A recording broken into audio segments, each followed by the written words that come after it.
اسلامی جنگوں کی تاریخ پڑھیے تو آپ کو پتا چلے گا، ایک طرف محمد رسول اللہ جنگ لڑ رہے ہیں اور آپ کے صحابہ، تو دوسری طرف ان صحابیوں کا بھائی کافروں کا ساتھ دے رہا ہے اور دونوں ایک دوسرے سے لڑ رہے ہیں۔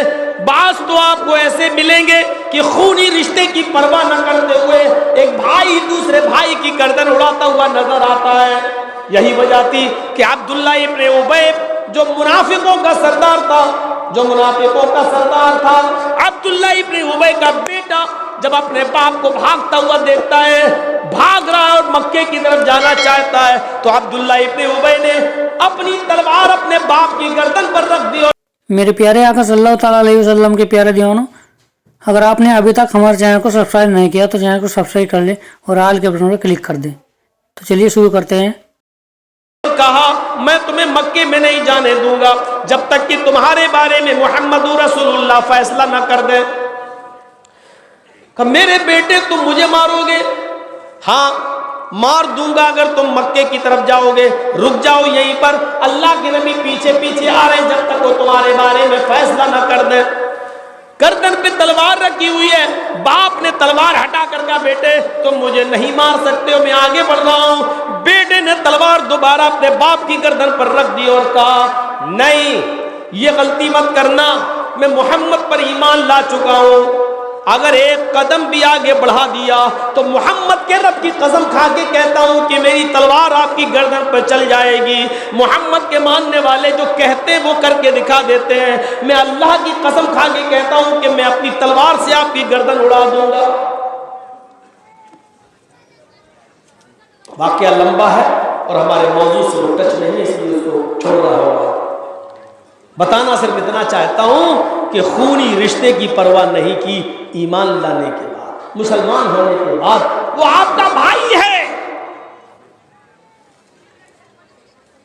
خونی رشتے سے بڑھ کر اس کی اہمیت ہے، آپ اس کو اس پوزیشن میں چھوڑ نہیں سکتے ہیں۔ انما المؤمنون اخوہ کہا ہے، ایک مومن دوسرے مومن کا بھائی ہے، آپ اس کو اس پوزیشن میں چھوڑ نہیں سکتے ہیں۔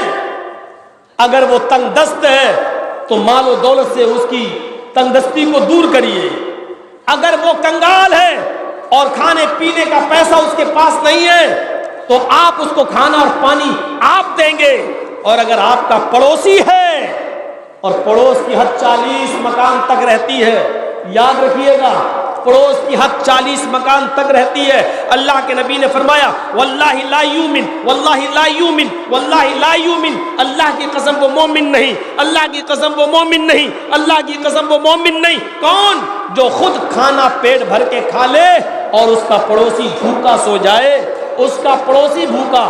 اور یہاں تو مسلمان کی بات کر رہے ہو، پڑوسی میں مسلمان کا لفظ بھی نہیں کہا، آپ کا پڑوسی چاہے غیر مسلم ہو، ہندو ہو، سکھ ہو، عیسائی ہو، جینی ہو، بدھسٹ ہو، کوئی بھی ہو، اگر وہ بھی بھوکا ہے اور آپ پیٹ بھر کے کھانا کھا کے سو گئے اور اس کے گھر میں چولہا نہیں جلا تو آپ مومن نہیں، یہ اللہ کے رسول صلی اللہ علیہ وسلم نے فرمایا ہے۔ تو جب غیروں کے ساتھ یہ سلوک تو اپنوں کے ساتھ سلوک کیا ہو؟ عدی ابن عمیر کے اس واقعے سے آپ ذرا اندازہ لگا سکتے ہیں۔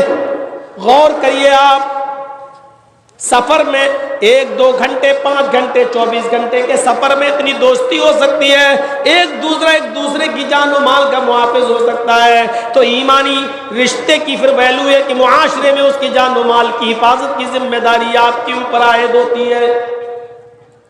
اور آگے بڑھیے میرے پیارے ساتھیوں، دور یاد کیجئے جب کافروں نے مکہ میں اللہ کے رسول کو اور صحابہ کو مجبور کر دیا، جب مکے میں نہیں رہنے دیا، نبی اکرم نے صحابہ کو مکہ چھوڑ کر مدینہ ہجرت کرنے کی اجازت دے دی۔ جب صحابہ مکے سے مدینہ کی طرف روانہ ہوتے ہیں اور مدینے میں جن لوگوں نے اسلام قبول کر لیا، جب انہوں نے مکے سے آنے والے مہاجروں کو دیکھا تو انہوں نے اپنے دل کے سارے دروازے کھول دیے۔ کیوں؟ ہم نے تو یہی مزاج دیکھا ہے، ہمارے پاس بہت سی دولت ہے، بہت سا مال ہے، میری کوئی اولاد نہیں ہے، میرا کوئی بیٹا بیٹی نہیں ہے، اب اس مال کو ہم کس کو دیں؟ تو ہم اپنے رشتہ داروں کو سوچتے ہیں کہ ہم تو مر جائیں گے، ہم اپنا یہ مال کسی رشتہ دار کو دے دیں, ہم اپنے فلاں کو دے دیں, ہم اپنے فلاں کو دے دیں, ہم اپنے فلاں کو دے دیں. لیکن مدینے والوں نے اپنے رشتہ داروں کو نہیں دیکھا. مدینے میں جب مکے سے جانے والے قریشی مہاجرین کی جب سنکھیا بڑھی اور یہ مدینہ پہنچے تو مدینے کے لوگوں نے یہ کہا آج ہمارے بھائی ہمارے پاس آ گئے ہیں, یہ بھی وہی کلمہ پڑھے ہیں جو کلمہ پڑھ کر ہم مسلمان ہوئے ہیں, انہوں نے بھی محمد رسول اللہ کو اپنا آخری نبی مانا ہے, ایک اللہ کی عبادت کرتے ہیں. مدینے والوں نے اپنے مال و دولت کے خزانے کھول دیے. اب آپ ان کا ایثار دیکھیے, صرف مسلمان ہونے کی وجہ سے کلمے کی بنیاد پر انہوں نے کتنی فراخ دلی کا ثبوت دیا. اٹھتے ہیں صحابہ اور کہتے ہیں کن لوگوں کے پاس مکان نہیں ہے. لوگوں نے ہاتھ اٹھائے, جن لوگوں کے پاس 2 مکان تھے انہوں نے کہا آؤ ادھر آؤ, جس کے پاس مکان نہیں ہے وہ ہم سے مکان لے لے, جس کے پاس کاروبار بزنس کرنے کے لیے کھیتی نہیں ہے آؤ ہم سے کھیتی لے لو. جس کے 2 کھیت تھے اس نے ایک کھیت دے دیا, جس کے 2 مکان تھے اس نے ایک مکان دے دیا. مالی تعاون بھی کیا اور بزنس میں ان کو اپنا پارٹنر بھی بنایا.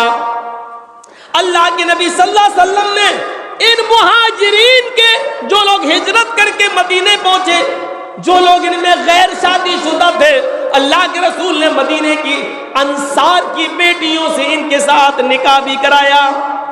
آؤ مواخات قائم کی.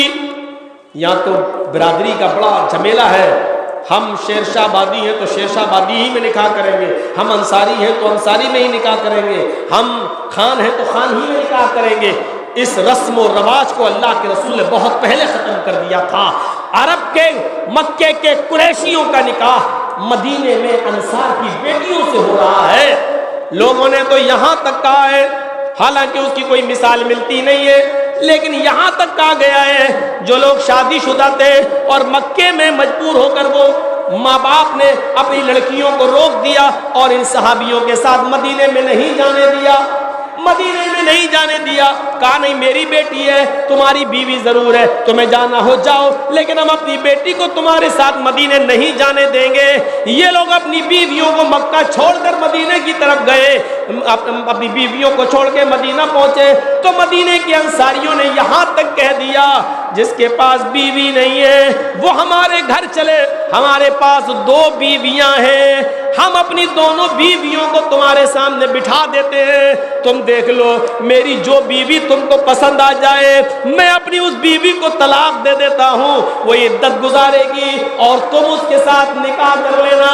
لیکن عرب کے مہاجرین نے, مکے کے مہاجرین نے ان کی اس پیشکش کو قبول نہیں کیا.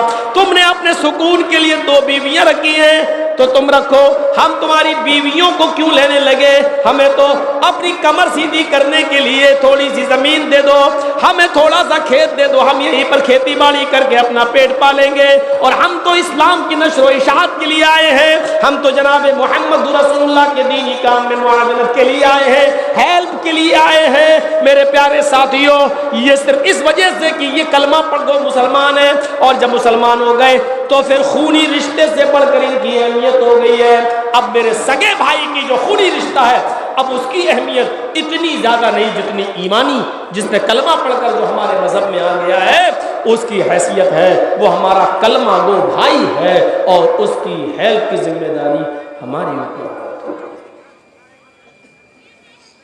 اب اس کی تکلیف کو ہم اپنی تکلیف سمجھیں گے, اس کے درد کو ہم اپنا درد سمجھیں گے, اس کی پریشانی کو ہم اپنی پریشانی سمجھیں گے, تب تو ٹھیک ہے. ورنہ یاد رکھیے ہم معاشرے میں جانوروں کی طرح جی رہے ہیں. جیسے جانوروں کے سامنے چارہ ڈالو تو وہی بکری جو اپنے بچے کو دودھ پلاتی ہے, لیکن جب چارہ اس کے سامنے ڈال دیا جائے تو وہ اپنے بچوں کو بھی سینگ مار کے بھگاتی ہے اور خود سارا چارہ کھا لینا چاہتی ہے. ذرا تصور کیجیے آپ, ہم جس